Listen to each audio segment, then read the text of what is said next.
Hello there, welcome back to the Education System Reboot channel. Today I wanted to talk about something that's always been on the forefront of my mind whenever I'm teaching, and that's the value of time. In this case, I've made a PowerPoint / Google Slides to help us go through this.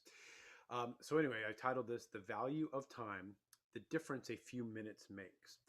So let's begin. So basically, I just want to make this assumption because I know everyone might have a different schedule, but so for the sake of this video, we're going to assume three things. We will assume that a class is 60 minutes long. We'll assume that a class meets 5 days a week, and we'll assume that there are 36 weeks of instruction, right? Six weeks or 2 semesters of 18 weeks, whatever. But that's just the general assumption. Okay, so just keep that in the back of your mind as we go through this. Okay, so if we assume that, then this formula is 60 minutes times 5 days a week times 36 weeks. So this is in any class, band class, English class, whatever. This is the amount of minutes that are available in that particular subject, which which comes out to 180 hours per year. Okay, so hopefully follow that from there. All right, so the first premise I want to address and talk about is what would happen if we lose just 5 minutes of instruction. So instead of using all 60 minutes, we use 55 minutes, okay? And so let's see what pops up. All right, so the new equation would be 55 minutes times 5 days a week times 36 weeks equals 165 hours total. Obviously, that's a difference of 15 hours. Again, depending on your perspective, that some people think, well, that's nothing.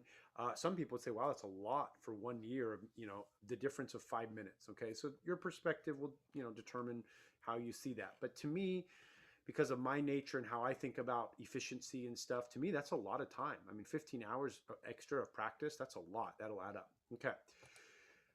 But what happens if we lose more than 5 minutes of instruction? Now, I can personally attest to my younger bands, I'm talking bands, we do not use all of our time wisely. And I've given this speech and I've broken this down a few times for my students.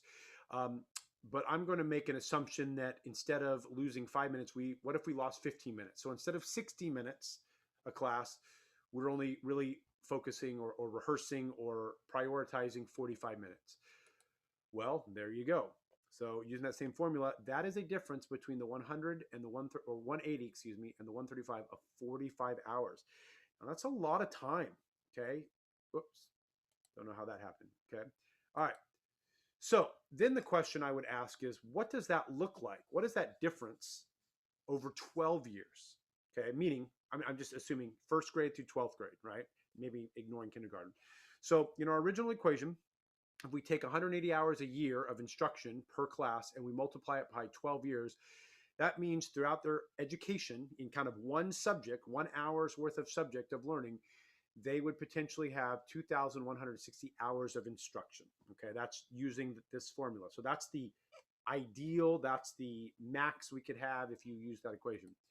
So if we take that 5-minute equation, well, 165 hours times 12, there is a difference of 180 hours. Now, that is 1 year of instruction. So here's my point.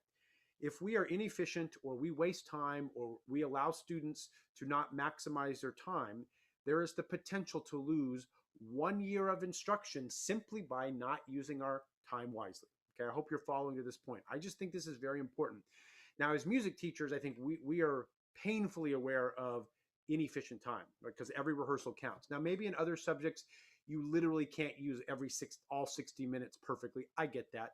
But you could also think of just 60 minutes of quality instruction, right? If you're waiting for kids to behave or you're waiting for kids to do other things, that's going to add up, all right? So just think about that. Over the course of 12 years, by wasting 5 minutes every class, they have lost, by the end of their 12 years of education, they've lost a full year of possible instruction, okay?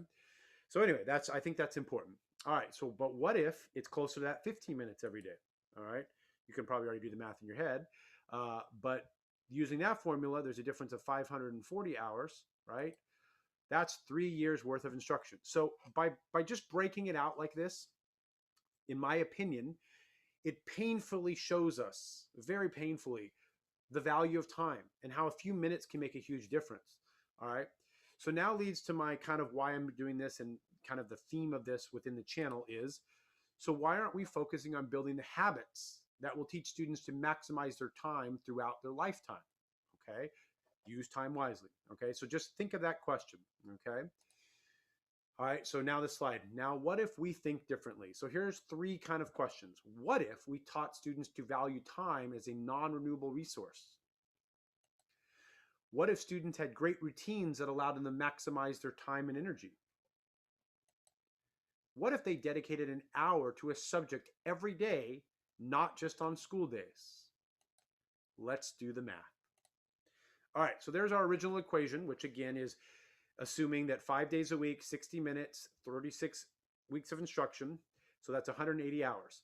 So all I'm going to do is change this 5 to 7 and the 36 to 52, right? 7 days a week, 52 weeks a year. This is the difference between that.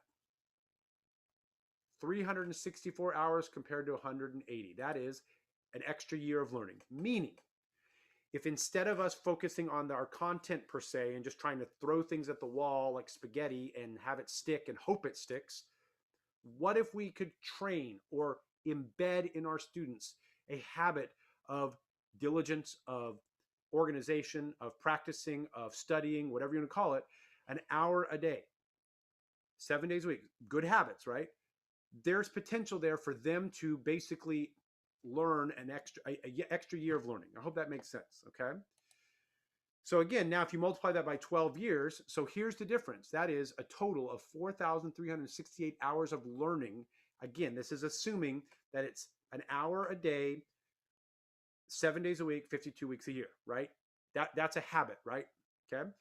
This is what they potentially have, right? If they're just in school. That's a huge difference. I think just looking at that makes me so painfully aware of the time I waste. Okay. And that's where I'm trying to personally grow. But again, I think it's so important to be thinking about these things in terms of our education system and how we are setting up our kids for success. So again, I ask, why aren't we focusing on building the habits that will teach students to maximize their time throughout their lifetime? So I'm just going to end with a few conclusions, a few thoughts, right?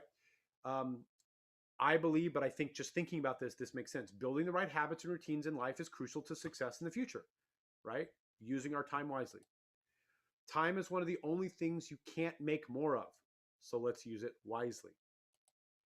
I love this quote. I have heard it said by John Maxwell, but he might have got it from someone else. I can't remember, so I'll give him credit, and then he probably gives credit to it came from. The only preparation for tomorrow is the right use of today. I mean, I don't know, that's so powerful. And then just to conclude, I mean, you've been hearing me, if you've been watching this channel at all or found some of these videos, I've been saying this. This is my mantra, but I think it perfectly illustrates what I'm trying to say here. Consistent effort over time equals success. So anyway, I just want to say thank you. Hopefully this has been informative. For me, this is just a very powerful message about how we use our time, how we structure our time. Although as teachers, let's be honest, yes, it is up to us to plan our time accordingly, lesson planning, all that stuff. But reality is I think we need to learn how to switch that and basically put more ownership on the kids and their habits. So again, I think the idea of teaching students better routines, better habits, better skills, and trying to gravitate towards this model of whatever time they have, using it wisely every day, efficiently every day, that will pay off hugely by the time they're a senior, right? If from kindergarten or first grade all the way through senior year, they're getting a clear message that says, use your time wisely, organize, right? When you're bored, find something to do. Every minute counts. All the things we've been talking about. Again, that's how we change the education system. Thank you, guys. Look forward to seeing you or hearing you in the next video. Thank you, guys.